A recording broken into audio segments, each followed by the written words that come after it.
शहरात वाढत्या गुन्हेगारीवर अंकुश ठेवण्यासाठी अमरावती शहर गुन्हे शाखेने अवैध शस्त्रे बाळगणाऱ्या इसमांविरुद्ध मोठी कारवाई करत 3 आरोपींना ताब्यात घेतले आहे।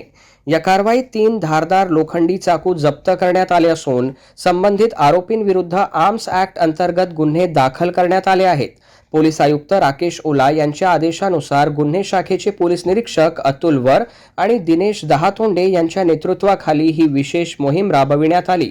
फ्रेजरपुरा पोलीस ठाण्याच्या हद्दीत हिंदू स्मशानभूमी परिसरात गुणवंत बाबा मंदिरासमोर महेश कृष्णा खोब्रागडे हा धारदार चाकूसह संशयास्पदरित्या फिरताना आढळला। त्याच्याकडून एक चाकू जप्त करून गुन्हा दाखल करण्यात आला। त्यानंतर ऑक्सिजन पार्क समोर अक्षय संजय गवई हा हातात चाकू घेऊन नागरिकांमध्ये दहशत निर्माण करत असल्याची माहिती मिळाल्यानंतर पोलिसांनी त्याला पकडून एक चाकू जप्त केला।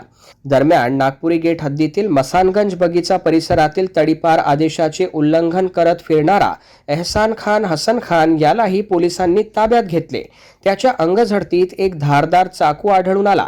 त्याच्यावर आर्म्स ऍक्ट सह तडीपार आदेशाचे उल्लंघन केल्याप्रकरणी गुन्हा दाखल करण्यात आला आहे।